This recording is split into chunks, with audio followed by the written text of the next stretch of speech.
Hello, my name is Rich Howard, owner of Architectural Builder Supply.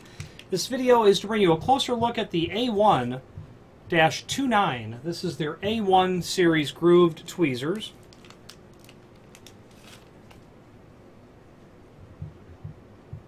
Really excellent for locksmithing purposes in the sense that they're intended based on the features of them being otherwise tweezers. Three things come to mind that make them very appropriate for locksmithing purposes. Yeah, it's true, you can get tweezers from really anywhere, but tweezers are, when you try to work with tweezers not intended for locksmithing, you'll quickly see that you're wasting your time and losing parts. Three things, in my opinion, that make these very excellent for locksmithing purposes from A1, a company whose name is synonymous with locksmithing tools. Number one, short length. Well, really four items. Short length with a very stiff, not very stiff, but a stiff amount of tempering that's been done on this steel that will require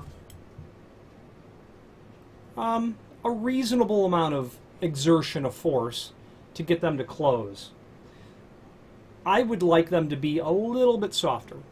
Personal preference, which makes up everything in locksmithing, right?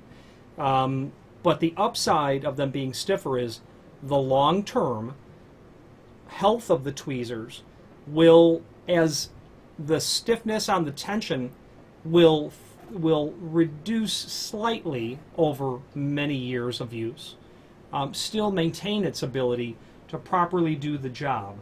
If you've got tweezers that are not the best for locksmithing, or not this design, that area between here, with years of use, will flatten out.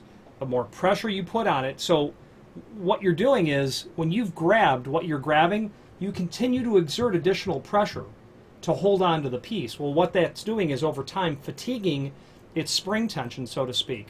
These are stiffer, meaning that they're going to not bottom out with years of use, allowing them to perform better. That's number one. Number two, obviously that curved feature to the inside of each of the ends of the tweezer, so that when you're grabbing that top pin, so that you can get it into the cylinder, or that bottom pin if you use tweezers to pin locks, and you might if you've got big, giant, thick fingers. You know, you might use tweezers to do your locksmithing. Having the ability to get around a circular piece of pin material that you're picking up is crucial, because other tweezers that aren't like that, that's maddening to try to get that pin held onto and placed where it has to go.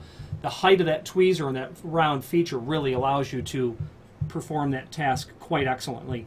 Then finally, the grooved surface inside of here is really crucial, so that you can grab something and not have it slip out and then get lost, you know, pretty much forever. Okay, chrome plated, steel based. The name A1, again, synonymous with all things locksmithing related. A company that I'm partial to. I do not make a living as a locksmith at all, although I can do, you know, perform basic key service management to my client base's lock sets. There is a link below this video to the product catalog, and I want to just blab on a little bit longer about a couple of tools that I have used over many years and have found indispensable. Last page, the Mortise cylinder removal tool, which is their number 16, is a very important piece of my small little doctor's bag when I go to a job site, because that will allow me to elegantly remove a cylinder when you may have a compromised lock body. You might have a situation on the door where the cylinder has been damaged or modified, where using your fingers is inappropriate, and that cylinder removal tool I have found indispensable. You know, I don't use it often, but that one time every 2 years that I need to, it's money in the bank doing that. Then also in that catalog, I've owned lots of tools from their book, but the one that is really the show stealer is their Pack-a-Punch. And that is on page, well, it's on page 4 of their catalog, which will it's page 4. It is a pistol grip style tool that allows you to cut keys. I use the Schlage version of it. I was very hesitant to buy it because there was sticker shock. And I thought, oh gosh, this tiny little thing is so much money. Well, I went in. I went for it. Or the shop, we went for it. And, you know, this is 20 years ago for sure, if not longer. I found the tool to be outrageously accurate, portable, and quickly became the tool that I used most when I was cutting those typical keys. Immediately, not immediately, within a month of having used it, I realized that sticker shock was only sticker shock. Going to a job site to rekey your client's 3-flat building, and you don't have to lug a key machine. You can stand right at the doorway and take the codes and just cut them right there. Is easily justifiable in terms of the cost. You look at the tool and you realize, gosh, I wonder how reliable, or how accurate, I should say accurate, this tool is. And it's right on. It's right on. Sure, I really only key grade 2 locks with it that might be die-cast cylinders. And